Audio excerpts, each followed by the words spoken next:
ಎಲ್ಲ ಕನ್ನಡ ನುಡಿಬಂಧುಗಳಿಗೆ ನಮಸ್ಕಾರ. ಇವತ್ತು ಒಂದು ಸುದಿನ, ಏಕೆಂದರೆ ಇಲ್ಲಿ 2 ಪುಸ್ತಕಗಳು ಇದೀಗ ತಾನೇ ಬಿಡುಗಡೆಗೊಂಡಿದೆ.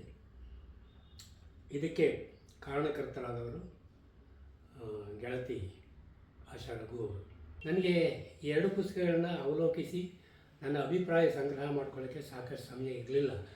ಆದರೂ ಕೂಡ ರಾತ್ರಿ ಸುಮಾರು ಹೊತ್ತಿನ ತನಕ ಓದಿ 2 PDF ರೂಪದ ಕೃತಿಗಳನ್ನ ಓದಿ ನನ್ನ ಅರಿವಿಗೆ ಬಂದಷ್ಟು ವಿಷಯಗಳನ್ನ ಸಂಗ್ರಹ ಮಾಡಿಕೊಂಡು ಇವತ್ತಿಲ್ಲಿ ಬಂದಿದ್ದೀನಿ. ನನಗಂತೂ ಭಾಳ ಸಂತೋಷವಾಗಿದೆ.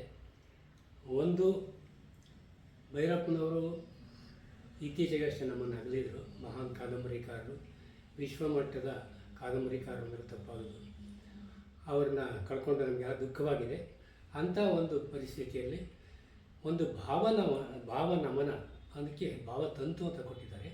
ಅಂದರೆ ಬೇರೆ ಬೇರೆ ಕನ್ನಡದ ಪ್ರಖ್ಯಾತ ಲೇಖಕರು ತಮ್ಮ ಅನಿಸಿಕೆ ಅಭಿಪ್ರಾಯಗಳನ್ನ ನೀಡುವ ಮೂಲಕ ಭೈರಪ್ಪನವರಿಗೆ ನಮನ ಸಲ್ಲಿಸಿದ್ದಾರೆ.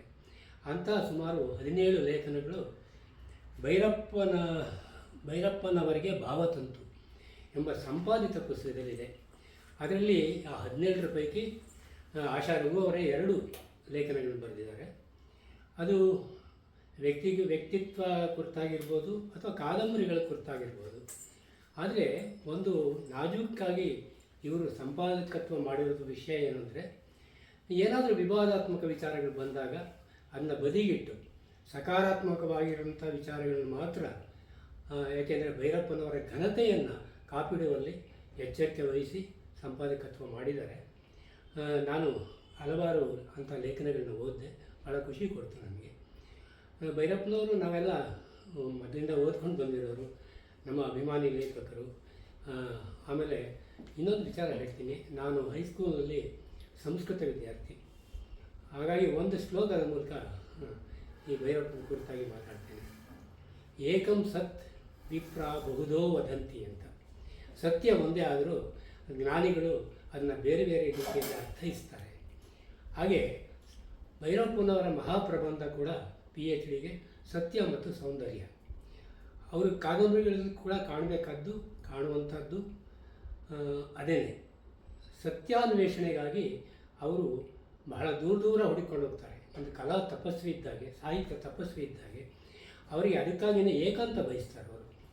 ಅದರಿಂದಾಗಿಯೇ ಅವರ ಆಪ್ತ ಒಡನಾಡಿಗಳು ಸಂಖ್ಯೆ ತುಂಬ ಕಮ್ಮಿ. ಒಬ್ಬ ತಪಸ್ವಿಗೆ ಇರಬೇಕಾದಂಥ ಒಂದು ಎಚ್ಚರಿಕೆ ಕೂಡ ಅದು.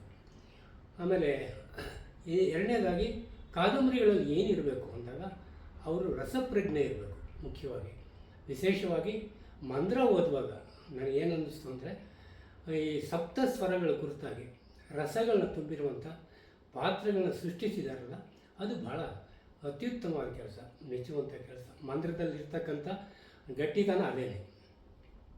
ಇನ್ನು ಸತ್ಯ ಮತ್ತು ಸೌಂದರ್ಯ ಅಂದಾಗ ರಸ ಸೌಂದರ್ಯ ಎರಡೂ ಸೇರುತ್ತೆ.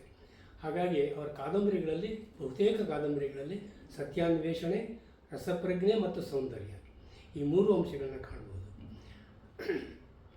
ಇನ್ನೊಂದು ಇವತ್ತು ಬಿಡುಗಡೆಯಾದಂಥ ಒಂದು ಕಾದಂಬರಿ ಪೌರಾಣಿಕ ಹಿನ್ನೆಲೆಯದ್ದು, ಅಂಗದಾತ, ನಿಸ್ವಾರ್ಥ ವಾನರ ವೀರ ಅಂತ ಕೊಟ್ಟಿದ್ದಾರೆ ಸಬ್ಟೈಟಲು, ಉಪಶೀರ್ಷಿಕೆ. ಇದು ಆಶ್ಚರ್ಯ ಆಗುತ್ತೆ ನಿಮಗೆ. ಪ್ರಾಯಶಃ ನನಗೆ ತಿಳಿದ ಮಟ್ಟಿಗೆ 16 ವರ್ಷದ ಹುಡುಗ, ಅಂದರೆ 9ನೇ ತರಗತಿ ಹುಡುಗ ಪ್ರಣವ್ ಭರದ್ವಾಜ್ ಒಂದು ಕಾದಂಬರಿ ಬರೆದಿದ್ದಾನೆ ಅಂದರೆ ನನಗೆ ತಿಳಿದ ಮಟ್ಟಿಗೆ ಅದೊಂದು ಹೊಸ ದಾಖಲೆ ಅಂತ ಕಾಣುತ್ತೆ. ಇಷ್ಟು ಚಿಕ್ಕ ವಯಸ್ಸಿಗೆ ಯಾರು ಕನ್ನಡದಲ್ಲಿ ಕಾದಂಬರಿ ಬರೆದಂಥ ಉದಾಹರಣೆಗಳು ನಾನು ತಿಳಿದಿಲ್ಲ. ತಿಳಿದಿದ್ದವ್ರು ಹೇಳಬೇಕು. ಬೇರೆ ಭಾಷೆಗಳಲ್ಲಿ ಬಂದಿರ್ಬೋದು, ಕನ್ನಡದಲ್ಲಿ ಬಹುಮಟ್ಟಿಗೆ ಬಂದಿಲ್ಲ ಅಂತ ನಾನು ತಿಳ್ಕೊಂಡಿದ್ದೇನೆ. ಅದಕ್ಕಾಗಿ ಚಿಕ್ಕ ವಯಸ್ಸಿನ ಪ್ರತಿಭೆಗೆ ನನ್ನ ಅಭಿನಂದನೆಗಳು. ಈತನಿಂದ ಇನ್ನಷ್ಟು ಹೊಸ ಹೊಸ ವಿಷಯಗಳ ಕುರಿತಾಗಿ ಕಾದಂಬರಿಗಳು ಬರಲಿ, ಕಥೆಗಳು ಬರಲಿ ಅಂತ ಆಶಿಸ್ತೇನೆ.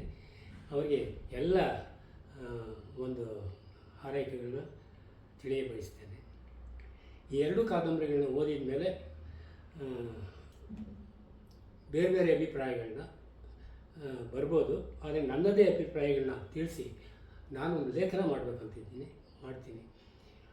ಇನ್ನೊಂದೇನೆಂದರೆ, ಈ ಸಮಾರಂಭ ಅನೌಪಚಾರಿಕ ಅಂತ ಆಶಾ ರಘು ಅವರು ಮೊದಲೇ ಹೇಳಿದರು. ಹಾಗಾಗಿ ಹೆಚ್ಚು ದೀರ್ಘವಾಗಿ ಮಾತಾಡೋಕ್ಕೆ ಇಲ್ಲಿ ಅವಕಾಶ ಇಲ್ಲ.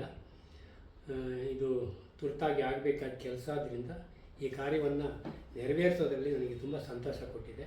ಆಶಾ ರಘು ಅವ್ರನ್ನ ಸುಮಾರು 8-10 ವರ್ಷದಿಂದ ನೋಡ್ತಾ ಬಂದಿದ್ದೇನೆ. ಅವರ ಕಾದಂಬರಿಗಳನ್ನು ಓದಿದ್ದೇನೆ.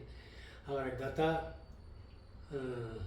ಆವರ್ತ ಮತ್ತು ಮಾಯೆ ಈ 3 ಕುರಿತಾಗಿ ಫೇಸ್ಬುಕ್ಕಲ್ಲಿ ನನ್ನ ವಿಮರ್ಶಾತ್ಮಕ ಲೇಖನಗಳನ್ನು ಕೂಡ ಹಾಕಿದ್ದೇನೆ. ಅವರೊಂದು ಪ್ರತಿಭಾಶಾಲಿ. ಅವರ ಆವರ್ತ ಕಾದಂಬರಿಗಳಿಗೆ ಸಾಹಿತ್ಯ ಅಕಾಡೆಮಿ ಪ್ರಶಸ್ತಿ ಕೂಡ ಬಂದಿದೆ. ಹಾಗಾಗಿ ಅವರು ಮಹಿಳಾ ಲೇಖಕಿಯರಲ್ಲಿ ಬಹುಗಣ್ಯವಾದ ಮಾನ್ಯವಾದ ಲೇಖಕಿ ಅಂತ ನಾನು ಭಾವಿಸಿದ್ದೇನೆ. ಅವರು ಇವತ್ತು ಸಂಪಾದಕತ್ವ ಮಾಡಿದ್ದಾರೆ. ಅವರು 2 ಲೇಖನಗಳು ಬರೆದು, ಅದಕ್ಕಾಗಿ ಕೂಡ ಸಂತೋಷ ಆಗಿದೆ. ಈ ಕಾರ್ಯಕ್ರಮದಿಂದ ಈ 2 ಪುಸ್ತಕ ಬಿಡುಗಡೆ ಆಗಿದ್ದನ್ನ ಕನ್ನಡ ಪ್ರೇಮಿಗಳು, ಪುಸ್ತಕ ಪ್ರೇಮಿಗಳು ಇವುಗಳನ್ನ ಕೊಂಡು ಪುಸ್ತಕ ಸಂಸ್ಕೃತಿಯನ್ನು ಪ್ರೋತ್ಸಾಹಿಸಬೇಕು ಅಂತ ನಿಮ್ಮೆಲ್ಲರನ್ನು ಕೇಳ್ಕೊಳ್ತೇನೆ. ನಮಸ್ಕಾರ.